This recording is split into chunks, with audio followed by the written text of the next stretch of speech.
King చంద్రబాబే అంటున్న TDP శ్రేణులు ఆయన మెజార్టీపై భారీ అంచనాలు వేసుకుంటున్నారు. రికార్డు స్థాయిలో 1,00,000 ఓట్ల ఆధిక్యత సాధిస్తామంటున్నారు కుప్పం తబ్బులు. అయితే ముఖ్య నేతలు మాత్రం అంత రాదు, కానీ ఖచ్చితంగా మంచి మెజార్టీ వస్తుంది అంటున్నారు. గత ఎన్నికల్లో ఫస్ట్ రౌండ్లో టీడీపీకి 50 మైనస్ అయింది.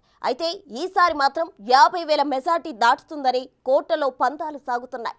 వైసీపీ మాత్రం ఖచ్చితంగా చంద్రబాబు గణనీయంగా తగ్గుతుందని ధీమా వ్యక్తం చేస్తుంది. అసలు పోలింగ్ లో ఏం జరిగింది?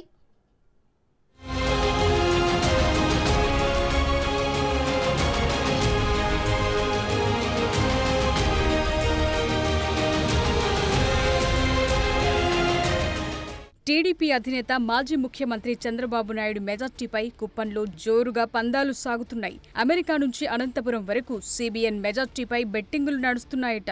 గత ఎన్నికల్లో జరిగిన అనుభవాలతో చంద్రబాబు ఈసారి 2 సంవత్సరాల ముందు నుంచి కుప్పంపై ఫోకస్ పెట్టారు. క్షేత్ర స్థాయిలో కార్యకర్తలను అవగాహన కల్పిస్తూ సీనియర్ నాయకులను పక్కనబెట్టి యువకులకు కీలక బాధ్యతలు కట్టబెట్టారు. అన్ని వర్గాలను సమన్వయం చేసుకునే బాధ్యతలు ఎమ్మెల్సీ కంచర్ల శ్రీకాంత్కు అప్పగించారు.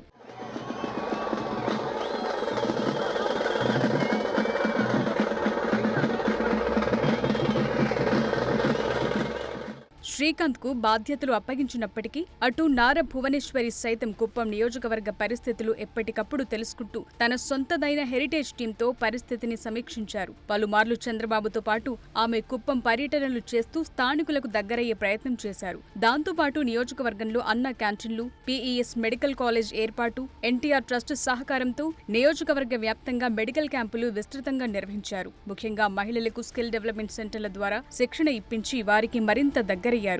మునుపెన్నడూ లేని విధంగా ఆమె క్యాడర్తో పాటు ప్రజలతో మమేకమవటం ఈసారి పార్టీకి బాగా ప్లస్ అయిందంటున్నారు.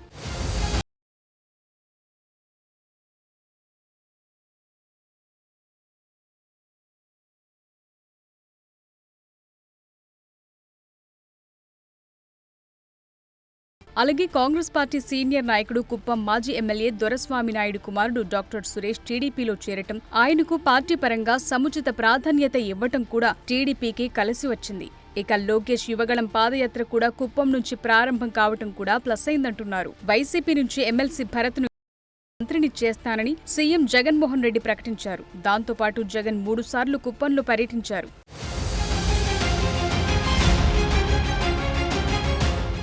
వై నాట్ 175 అనే స్లోగన్ కూడా కుప్పం నుంచే మొదలుపెట్టారు. స్థానిక సంస్థల ఎన్నికల్లో గెలుపుతో చాలా మందిని తమ పార్టీలో చేర్చుకున్నారు. అలాగే టీడీపీలో లబ్ధి పొందిన వారు కూడా కండువా మార్చి వైసీపీ హయాంలో కూడా పవర్ ఎంజాయ్ చేశారు. ఆ క్రమంలో వైసీపీలో ముందు నుంచి ఉన్నవారు పలువురు సైలెంట్ అయ్యారు. పేరుకి నియోజకవర్గం వైసీపీ ఇన్ఛార్జ్ భరత్ అయినప్పటికీ మొత్తం వ్యవహారం మంత్రి పెద్దిరెడ్డి రామచంద్రారెడ్డి నడిపించడంతో పార్టీ సీనియర్లు భరత్ను పెద్దగా పట్టించుకోలేదు.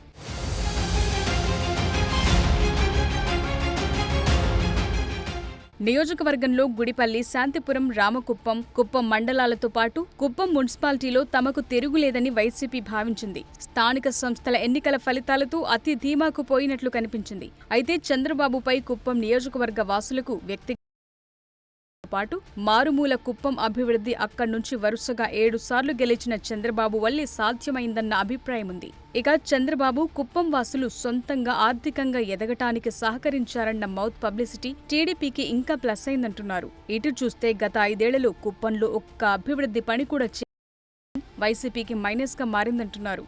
కుప్పంలో ఈసారి 89.88% పోలింగ్ జరిగింది. గతంలో ఇంత పెద్ద ఎత్తున ఎన్నడూ పోలింగ్ జరగలేదు. గత ఎన్నికల్లో 85.15% పోలింగ్ నమోదైంది. 2019లో రాష్ట్ర వ్యాప్తంగా టీడీపీకి యాంటీ వేవ్ వీచినప్పటికీ కుప్పంలో మాత్రం చంద్రబాబు 30,722 ఓట్ల మెజార్టీ సాధించారు. అంతకు ముందు సాధించిన ఆధిక్యతల కంటే అది తక్కువే అయినప్పటికీ అంత యాంటీ వేవ్ లోనూ ఆయన కుప్పం నుంచి వరుసగా 7 సారి గెలిచి చరిత్ర సృష్టించారు. ఈసారి పోలింగ్ శాతం మరింత పెరిగింది. దాదాపు 24,000 పైచిలుకు ఓట్లు ఎక్కువ నమోదయ్యాయి.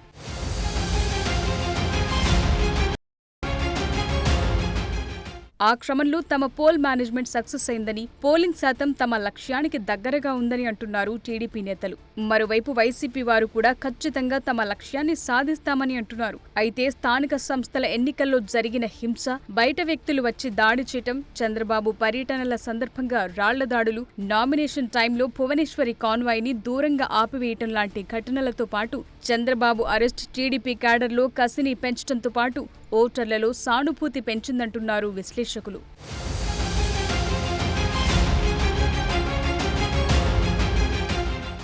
వైసీపీ ప్రభుత్వం కుప్పం రైతులకు అవసరమైన డ్రిప్ ఇరిగేషన్ పరికరాలు ఇవ్వకపోవడంతో పాటు హంద్రీ కాలువ నీళ్ల పేరుతో చేసిన హడావిడి విమర్శల పాలైంది. అదే కాక లోకల్ బాడీ ఎలక్షన్స్ టైంలో వైసీపీ అధికార దుర్వినియోగానికి పాల్పడినప్పటికీ ఓట్ల కొనుగోలుకు నోట్లు కూడా భారీగానే వెదజల్లింది. ఈసారి కూడా అదే స్థాయిలో ఆశించిన ఓటర్లు నిరాశ మిగిలిందంటున్నారు. ముందు ఒక అమౌంట్ చెప్పి అందులో సగమే ఇచ్చారని, అది కూడా వారు ఎంపిక చేసుకున్న వారికి మాత్రమే పంపిణీ చేశారని పోలింగ్ రోజే విమర్శలు వెల్లువెత్తాయి. ఆ క్రమంలో ఈసారి కుప్పంలో చంద్రబాబు రికార్డ్ మెజార్టీతో గెలవటం ఖాయమంటున్నారు. చంద్రబాబు మెజార్టీ మీదే చిత్తూరు టీడీపీ ఎంపీ అభ్యర్థి భవితవ్యం ఆధారపడి ఉంటుంది. ఏదైతేనేం బాబు మెజార్టీపై బెట్టింగులు మాత్రం కోట్లలో నడుస్తున్నాయి.